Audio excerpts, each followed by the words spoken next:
Well, this is my second shot at this. The first video I did, I was out of view most of the time.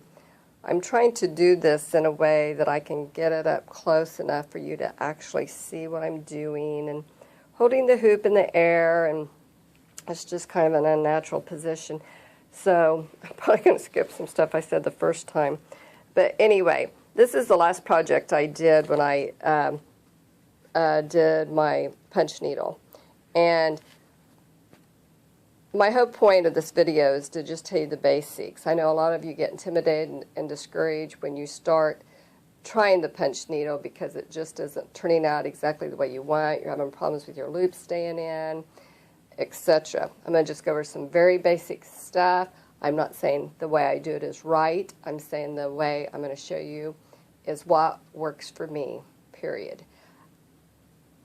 The most important thing when you're doing punch needle is that you absolutely have no tension on your floss, thread, whatever you may be using, and that you are using a good quality fabric that has enough fiber in it as far as tightly woven where your stitches are going to stay in. I can only tell you what I use. I use this let's see, Ultra Punch needle by Cameo, and it has, when I bought these, I bought them over 20 years ago. It came with 3 different size of needles. This happens to be the medium size needle. It has on here 12 different settings. When I use 6 strands of floss, I always have it on number 2 with the medium needle. Since that's what I'm using today, that's just what we're going with. I'm not going to get in any discussions about other needles because I haven't used any, but I mean other threads and whatever. I do have another video. If you go down below this video and click on the show more, then there'll be a description, and I will send you to the playlist of my other punch needle. Now, on some of my vlogs, I also talk about punch needle. So if you have time or have an interest, you can look through some of my other videos. I punch really tight. Some people punch looser, and you can actually see what direction their threads go in as they're punching. I punch so tight that you really can't tell which direction I was punching in. I also like it that if you bend the fabric, I mean, you just can't really even see through it. I don't like a lot of the background to show. It's just my preference. I'm not saying that I think people who punch loose, that theirs looks bad or anything like that. I'm just saying this is what I do. I also sometimes, instead of punching like on this bink in the eye, I will actually do some hand stitching afterwards. But let's get started. Since this is the second time I've tried this video, you will see that I had already started punching, and I actually have holes in this. Now, if you would happen to have to rip out something because that happens to you, let me reposition this camera a minute. See if I can get it to where I had already started punching, and I actually have holes in this. Now, if you would happen to have to rip out something because that happens to you, let me reposition this camera a minute. See if I can get it to where, bring this up. Now, in this case, what I would do is that I would just take my needle or my finger and close this back up some. I wasn't really going to get into this, but since I have to start this video over, and this is what happened, because I thought, why waste all this thread? See, I just kind of close it back up. I had shown on the first video how I just traced out this design. I've just made a little heart. I used a permanent marker. You might want to heat set that because if it's not completely dry, it will rub up on your hands. I've always just used a marker. If you do it tight enough, it's not going to show through the front. It bleeds through, but I don't care. I'm going to cover it all up. Most of you will probably get into this using a hoop. I can't, once again, say how other hoops work because I've not used them. I use a lip lock hoop. I don't know, it's going to be hard to show you, but see right here, you can see that tiny, I know I'm moving around, it's hard to get it still. Let me set it down here. You can see that little tiny ridge right here. That's the lip part of this hoop. And this is going to go on the top, on the bottom of your fabric, which would be the front, and this is going to go on the back. Of course, you're going to want to have your, so I put the lip part down here with the little lip thing up, facing up.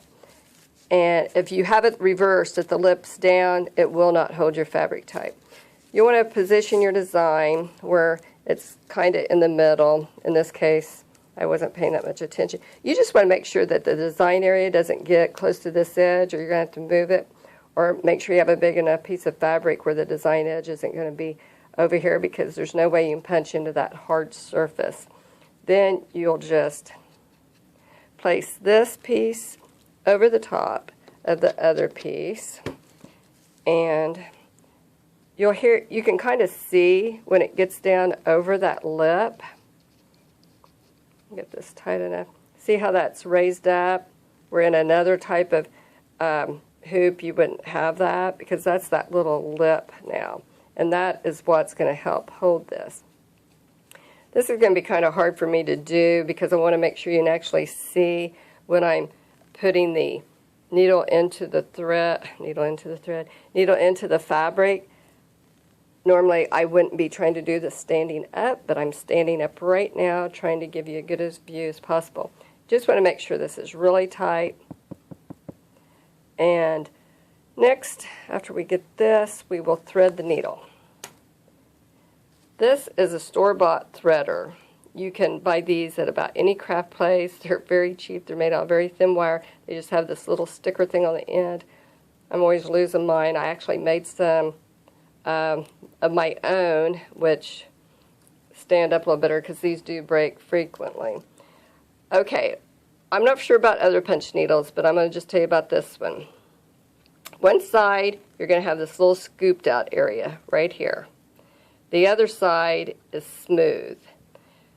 What you want to do is that you're going to take your needle threader, and I'm trying to see around my camera here, and you're actually going to put it down through here, and it will come out the other end.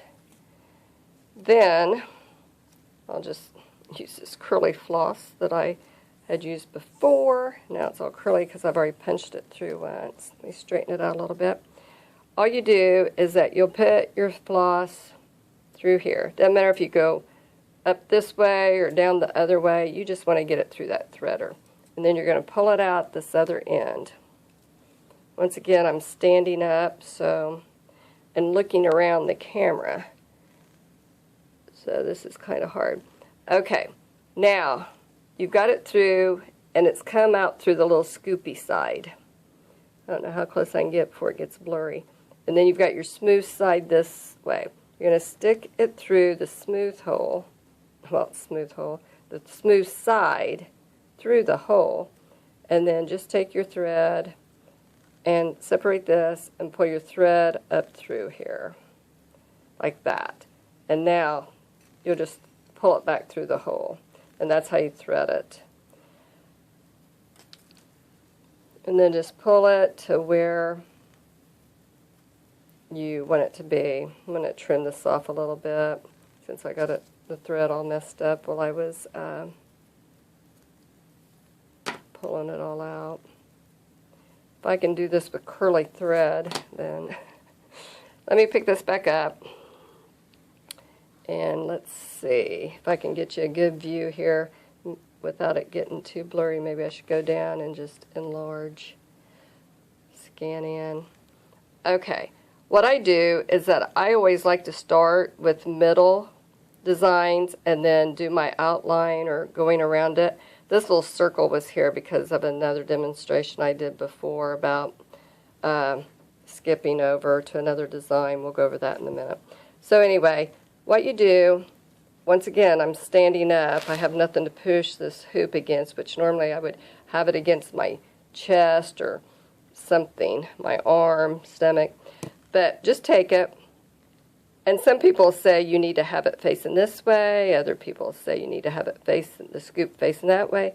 Other people say you need it straight out where your threads are falling behind you. Obviously, you're not going to want to punch like that, but I hold my needle just as I would if I was holding a pen or writing, and I hold it at that angle. So I just push it in all the way, and then I just keep moving it over. Like I said, this thread has already been used once. I've got holes already made in this, which it'll work, but it doesn't sometimes work as well as if you hadn't already done that. And I just continue around. And when working with a hoop, it's easy because you can just kind of move it around. Now see, look, see how that separated like that? Look at the front. See how that is? And I'm not getting enough leverage on this because I'm so standing up and I don't have enough tension, but I'm trying to make sure everything's in the monitor because last time it wasn't. So what I would do in this case, let me pull this out. And I hope I'm staying in view, but let me put it against the table and I can do it easier. So go back to punching because I wasn't punching down enough. Okay, see, this is happening again. But the thing was, I had my skein of floss over here on top of my thread, and I didn't notice that. So let's try this one more time. And now I got past that area that was giving me trouble.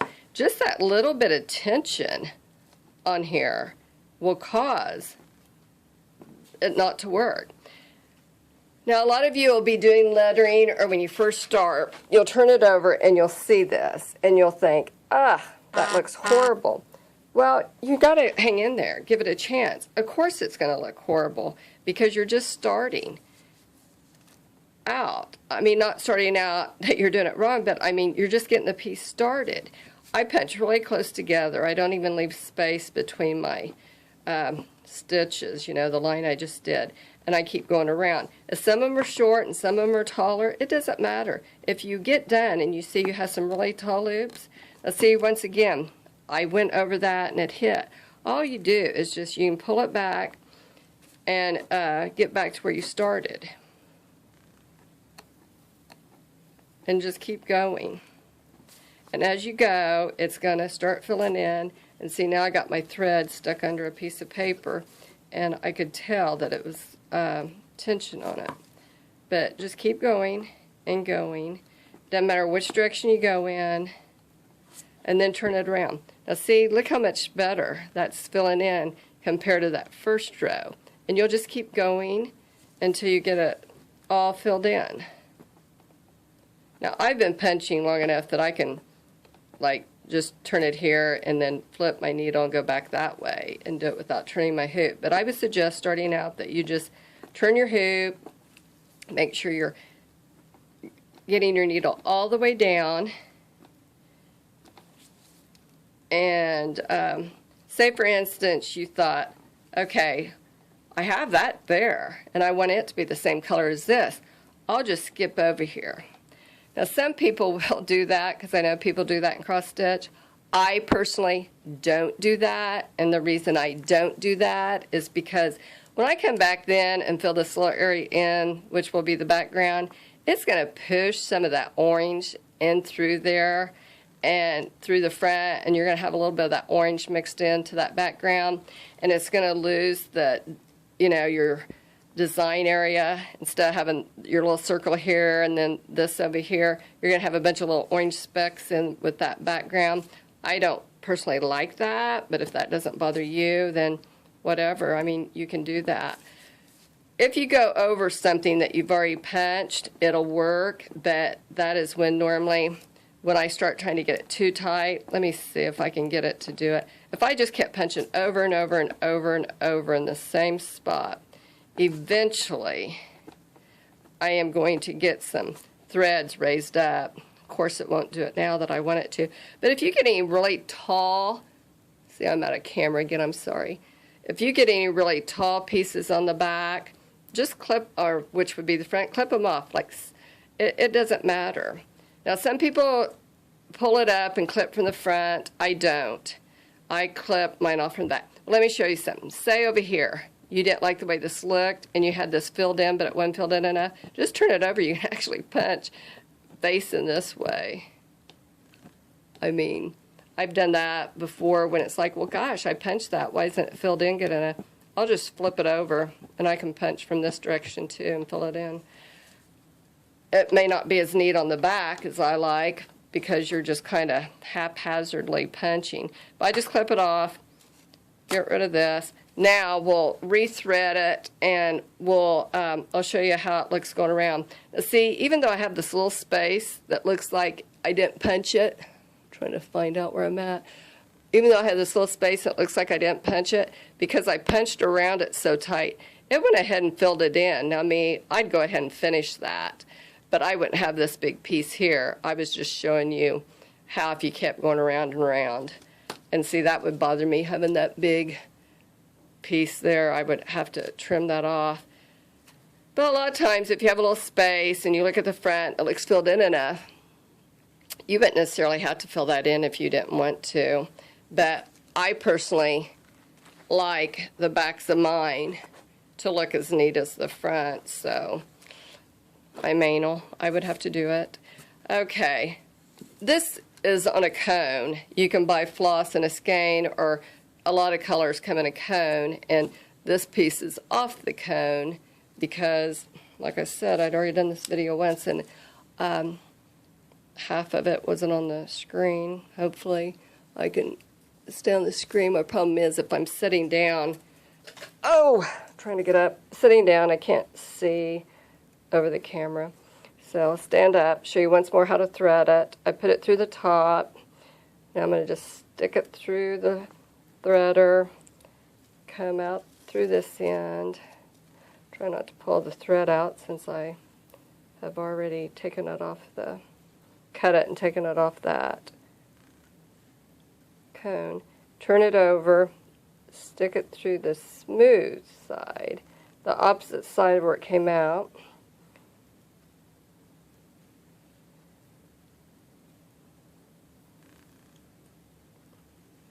And then pull it through.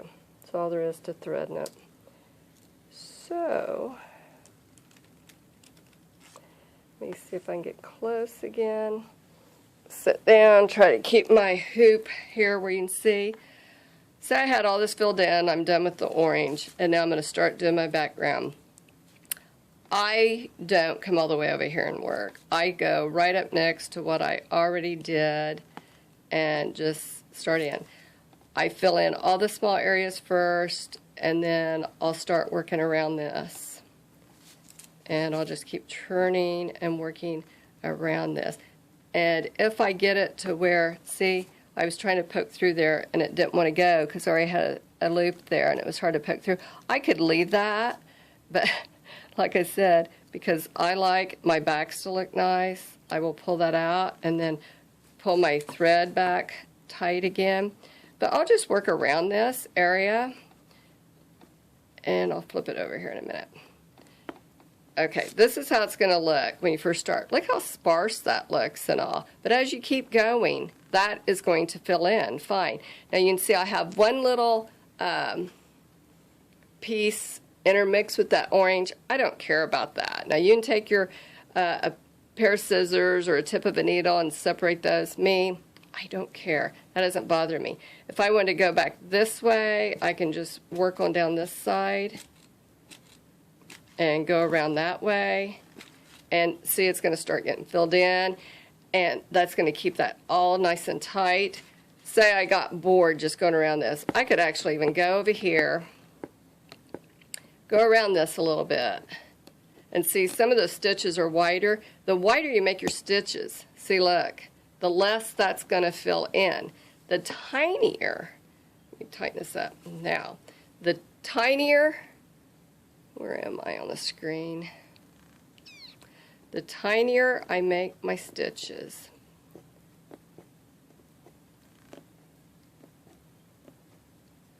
can't tell since I'm standing up where I'm at here. Trying to hold this hoop up in the air with nothing to hold it against. The tinier I make my stitches, see? Oh, let me get up. the tinier I make my stitches, the closer together they are. The further apart, the longer I make my stitches, the farther apart they are. So, long stitches, bigger gaps. Short stitches, staying close. And like I said, it is possible to pinch from the front. It's easier to pinch from the back, and your back's going to be neater. But basically, that is it. That is all there is to being able to pinch needle. And I hope you give it a try. It's very simple. Number one thing, keep the tension off your thread. You just don't, you shouldn't have a lot of problems if you keep the tension off your thread. I mean, I'm doing this standing up and in an awkward position, trying to somewhat keep this in frame. I'm going to back out of this so it's not so blurry. But that's it. And there's such a variety of patterns. I mean, you can do so much with it. You should give it a try. But as you can see, this feels in so nice. I just love the texture of it and everything. So that's all I got. Thanks for watching. Good luck.